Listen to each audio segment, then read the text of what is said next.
Hi gang, we're going to do the PowerPoint step by step. Now, the author treats each one of these modules associated with Windows Office, or Microsoft Office application pretty much as a standalone, as if you haven't dealt with any of the other applications. I know that we have. We've already done Word, we've already done Excel. So you should be fairly familiar with the clipboard. You should be familiar with the font, the paragraph. Those aspects we've already dealt with. But in PowerPoint, there are some things that we haven't dealt with, and we're going to go through the interface now. This is normal view.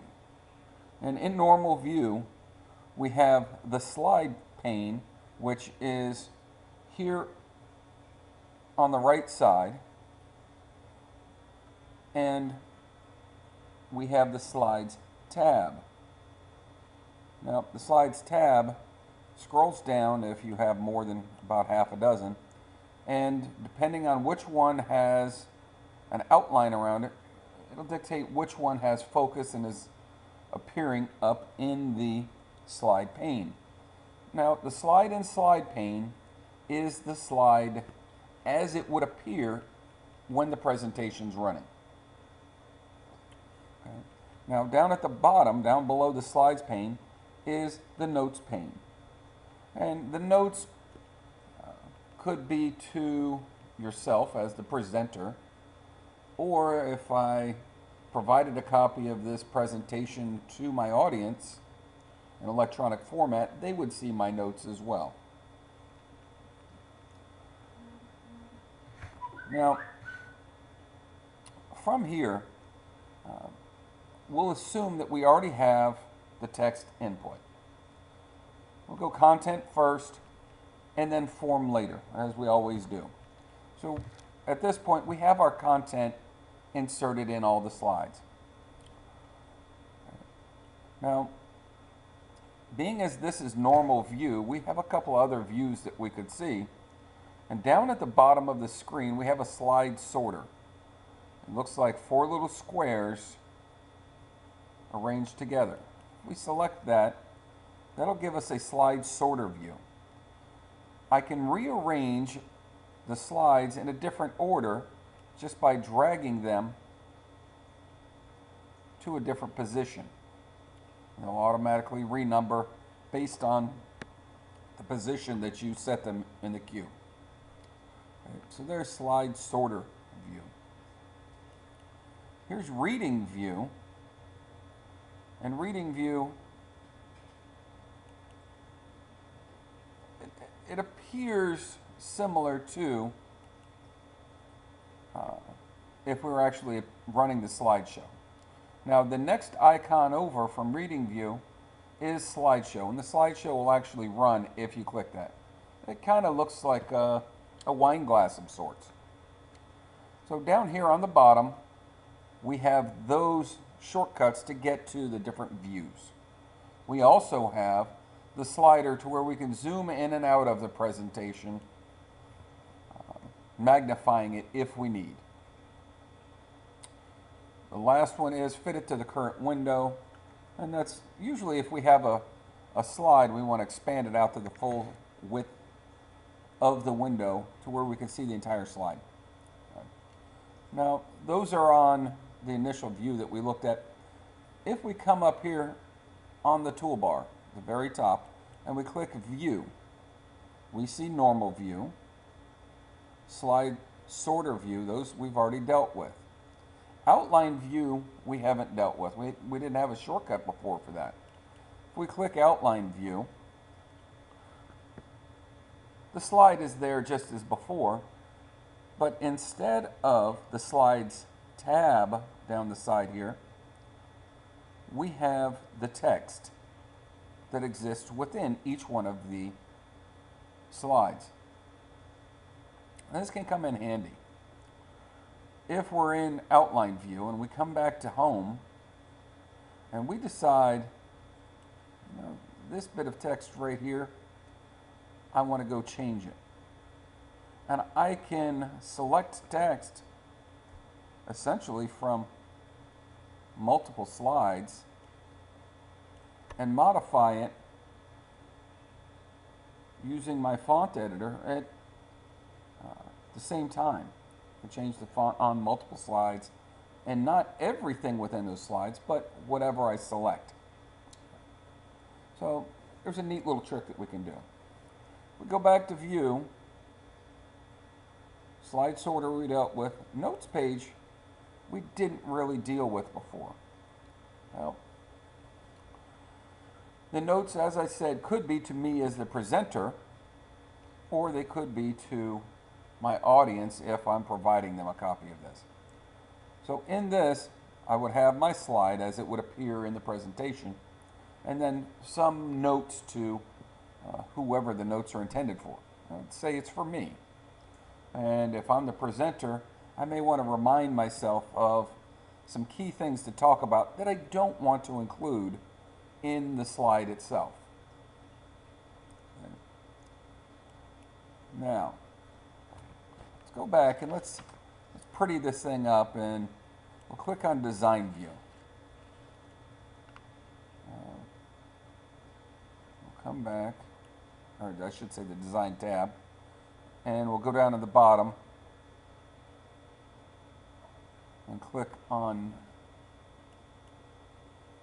our slide view. Okay. Now we've got our slide, and here's our slides pane. And we want to select one of these themes. A theme similar to a template like we dealt with in Word. I can expand this down, and I want to click the vapor trail one. Now, vapor trail may not be apparent straight away. You may have to select one of the themes and then go back and look again. It's a glitch that I've heard about from time to time. So we'll select the vapor trail theme. So in essence, somebody has created this vapor trail theme, or the look and feel. And not only did they create one version of it, or one variation of it, but if we come over to the variants and expand it down, we have 1, 2, 3, 4 different variants. Let's go ahead and we'll pick the 4th variant with the red, yellow, and orange appearance to it. And you notice that on the left, all of our slides now have that variation or that variant.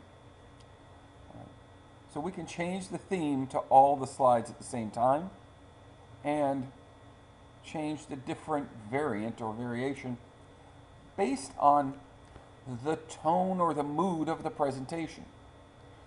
Keep in mind, the first and foremost priority when you're giving a presentation or creating a presentation for that matter is to know your audience. The second is to know the content. Don't start creating a presentation until you know both of those things. Know your audience and know the content you're going to be presenting. Okay? If you're not familiar with either one, hold off on creating a presentation until you do understand those two aspects. Okay? So we're assuming at this point, since we have a presentation, that we know our audience and we know the content that we're about to deliver. From those two aspects, we'll know the tone that we need to adhere to when we're presenting. Now, in these different variations, if I go back and I look at that initial variation, it's quite dark, isn't it? Now, in some presentations, I may want that dark. In others, I may want more of a bright and lighter appearance to it. If I was giving a presentation about water or hydration, as we deal with in CGS 1100, we deal with a blue variation, light colors, things associated with water, So the audience has that common theme and feel of water. Let's proceed at this point. So now we have our theme, and ultimately we're going to have to select different types of slides. So let's go back and click on competition. So I've got my competition slide up. I'll go on the toolbar, select insert, and let's add a new slide. Now when I clicked add a new slide, it gave me quite a few different options. Okay. I can pick blank slides. And the blank slides come pre-formatted in that they'll have that same theme and variant that we already selected, but they'll also have what we'll call placeholders, text placeholders, object placeholders. You see a title slide. We saw that initially. The one that we see on the right here, competition slide, that's a title and content slide. Title, competition, content, we see it right here. Okay. We have section headers.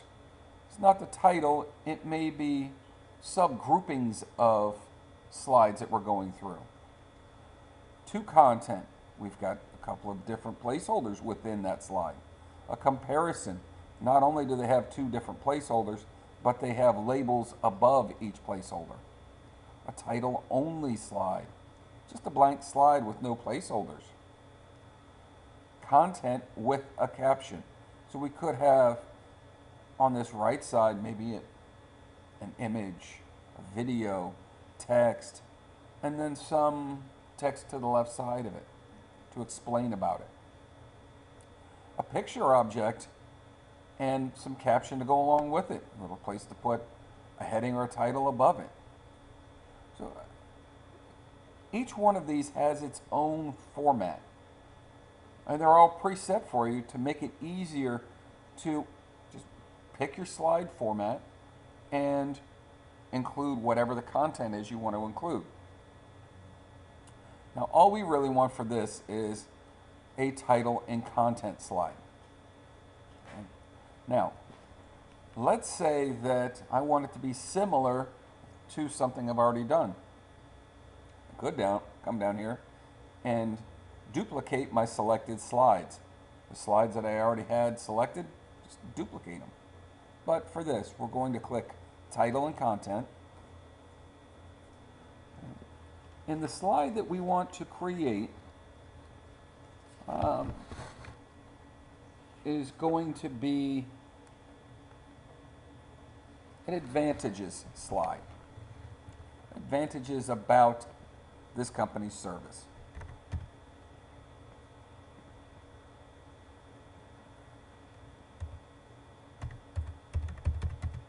Type in advantages. And then we'll click down in our text placeholder. Now in the text placeholder, to the left of my insertion point, where you see that flashing vertical line, you see a bullet point there. Now, these slides are intended as bullet points or topics to be discussed. By no means should anyone ever look at this PowerPoint presentation as the presentation in its entirety, to where one would just sit and read the content. Never. Okay. These are bullet points for the presenter to enhance what you're talking about, the message that you're presenting. That's all this is. This is a tool to enhance your message. If you use it for something other than that, a disservice is being done. So I don't want to have my bullet point that far to the left within this placeholder. So I'm going to come back to my home ribbon, And we see here that unordered list, my bullets, is highlighted. It's aligned to the left. But we can come over here, a little bit to the right of that, and it says increase list level. That will indent me just a little bit. Decrease list level. So that allows me to format my lists. If we come back and look at the About Our Company, let's click at your home. Decrease list, move it back. So you see how we use that? Let's go back to our new slide again. And we're at advantages. Now, for advantages, we need to input a little bit of text. And what we need to say is, it's less expensive than eating out.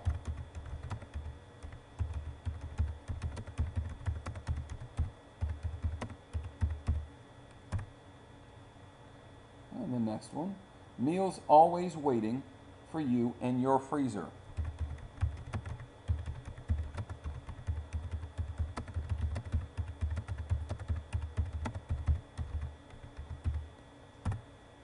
And the last one, delicious, comma, healthy meals prepared for you. Okay. Each one of those is a talking point. If I'm presenting, I'm not going to just sit here and say, less expensive than eating out, meals always waiting for you in the freezer, delicious, healthy meals prepared for you. It's not what this is intended for. Here's my talking point. Less expensive than eating out. Our service is far less expensive than if you were going to a restaurant. And then you could talk about the differentiation between the costs and the cost associated with going out to eat. So these are talking points, not a list to read. So now we've inserted this, and for the most part, like I said, this is much like if we were dealing with Microsoft Word, only it's a different way to convey the message. Now, if I want to add notes, I can come down here to the bottom, and I could type in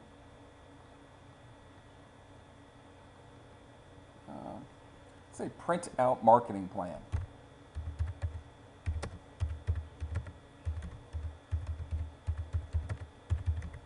It's a message to me. Don't forget, print out the marketing plan at this point, or have a marketing plan provided for them. Right. Now, at this point, we've created, each slide has been created. You know how to create slides. We've input text into slides and put a title on them. We formatted them in a way that they appear easy on the eyes. They don't take away from the message that I'm conveying. And at some point, we're going to have to present this in front of our audience. Okay. Now, let's come down to that little wine glass looking thing at the bottom. It says slideshow, and we'll start our slideshow. Now, by default, it's going to start from the current slide.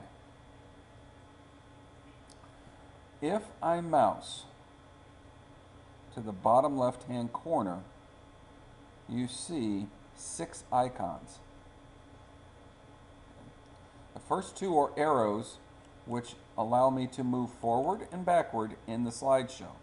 My slideshow is actually running at this point.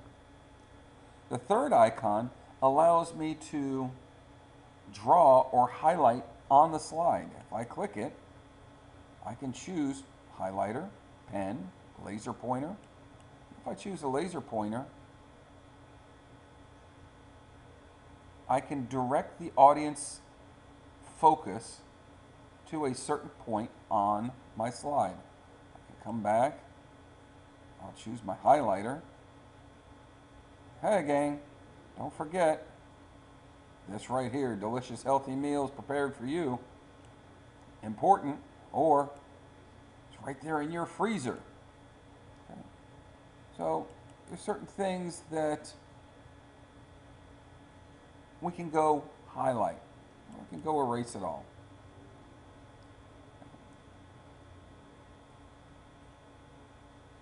The next one allows me to go to slide sorter view.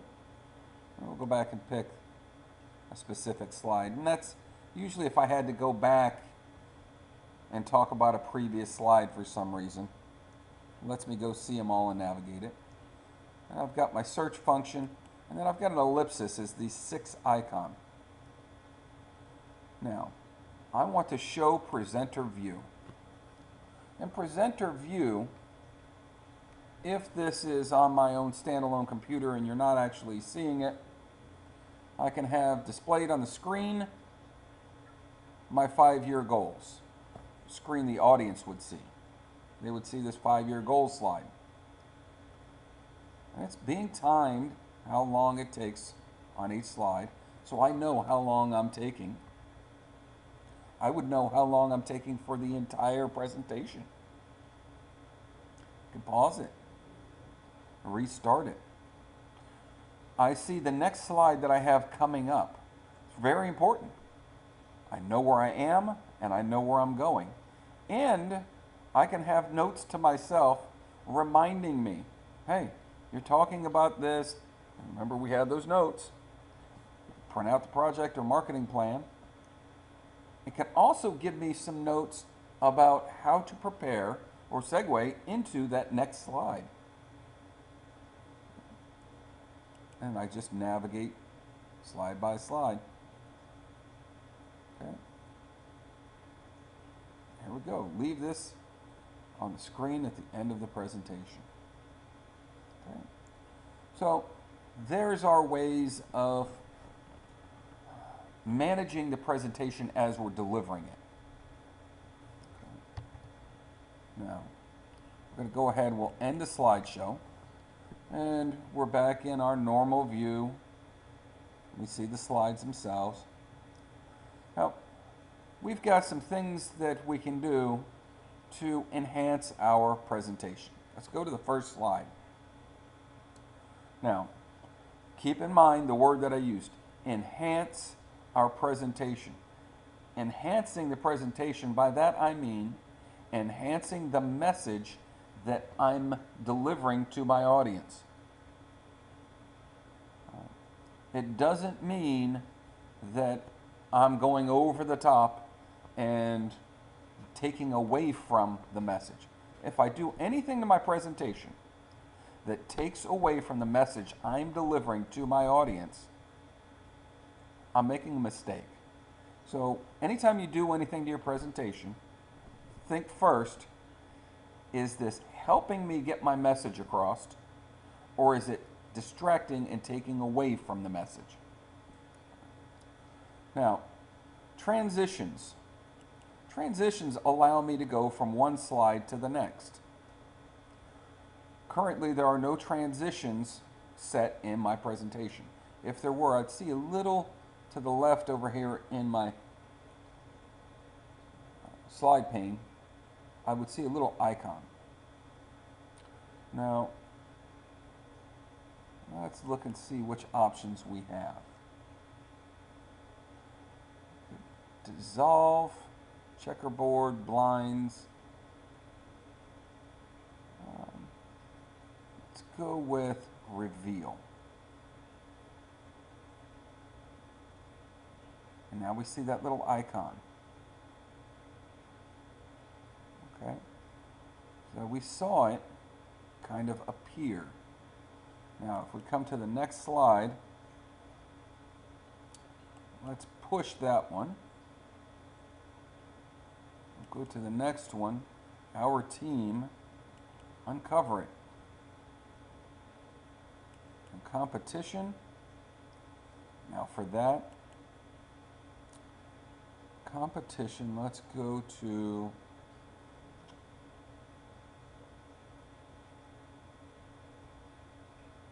let's do crush. We want to crush the competition.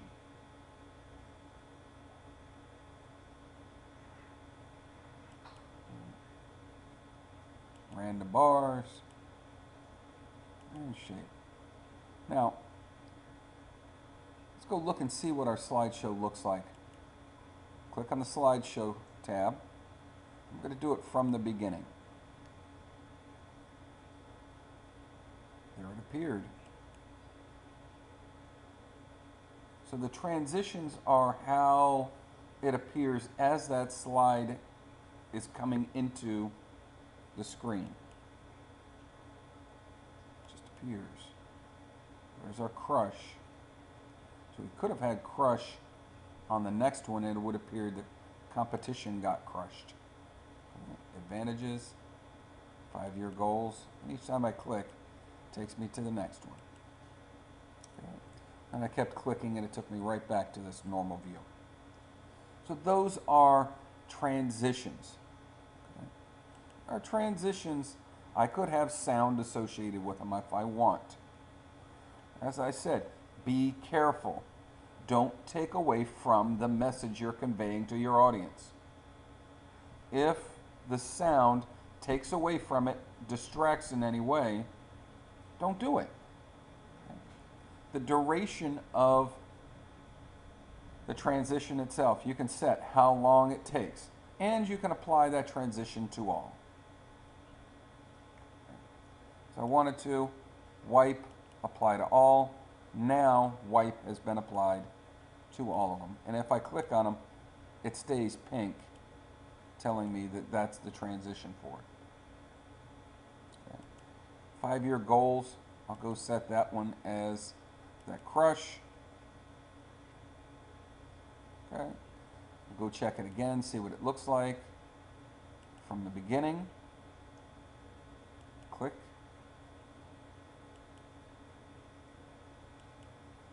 Each time I click,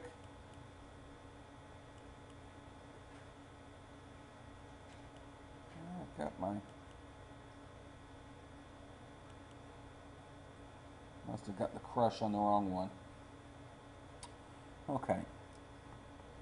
We can always go change those, simple enough. I'll just go back to, do white and apply to all. Okay, so there's the transitions. Now, we can also do animations. And animations, you can really go over the top with animations. For me, the reason that I do animations is to keep the audience at a certain position within the slide with me. Now some slides, let's go look at that competition slide. If all this content came up on the slide at the same time, the audience, as soon as they see it, they start reading it. And as soon as the slide comes up, I'm talking about Dinner by Diana. The audience is potentially distracted by the rest of the text on this slide, and they're not listening to me talking about Diana Morales. They're looking to see what else is there. So it's a potential distraction. If, on the other hand, I have only this first grouping of text come out individually, and then I click and have the next one, and I click and I have the next one, then I'm keeping the audience right there with me, with what I'm talking about, and only that. Okay. So, let's select this first grouping.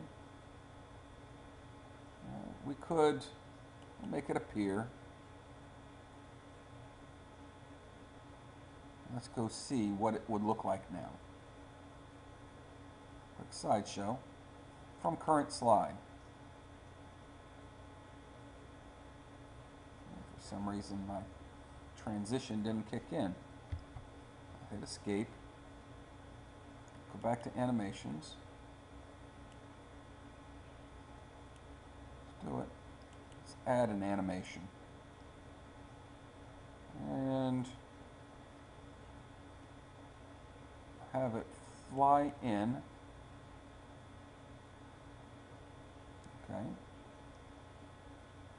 Now, let me pull up my animation pane. The animation pane will appear on the right-hand side. And this shows me each of the animations. Okay. So, these first ones, let's go ahead and get rid of them. It's the ones that didn't appear. So we've got these animations. If I go ahead and play it, I see that first one comes up. I'll get this second one. I'll add an animation. I'll have it float in. I'll get the third one. Add an animation. Have it float in. We're working our way right on down the page. Let's have that swivel. We'll do the last couple. We'll have them swivel as well.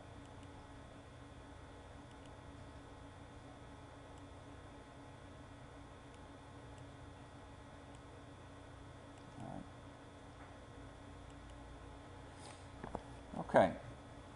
Now, if I go to my slideshow from the current slide,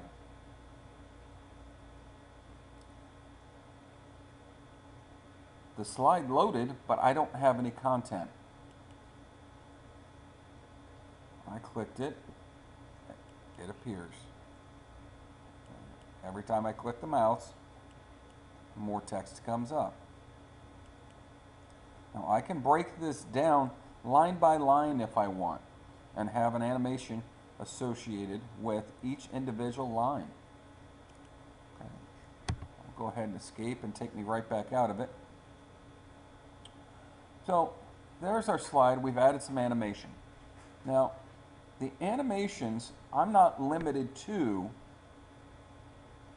just the text moving. I can have it start when I click, or I could have it start based on after the previous. So the previous could be when the page loaded. So let me pick this first one.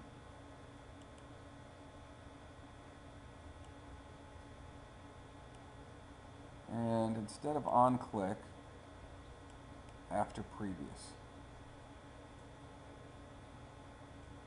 The duration of the animation is 0.50. I can make it a little longer, and I can delay from when the trigger, which is either after previous or click, and when it happens, I can have a delay. If it's on click, I can have a delay of a couple of seconds. So I click the mouse, my delay period of time transpires, and then the transition starts, and then there's the transition time. Okay. So I can reorder my animation, move the animation around, what happens and when, if I want, and that's transitions. Now, am I stuck with just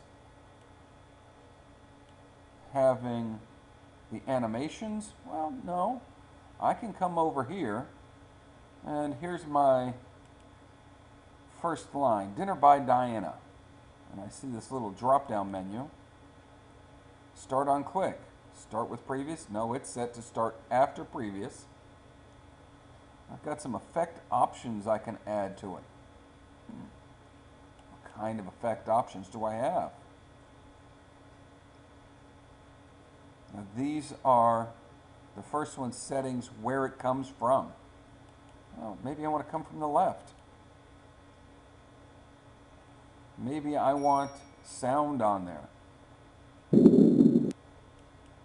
Okay. Go ahead and say okay. I'll play it. And some sound came up when I did that. Okay.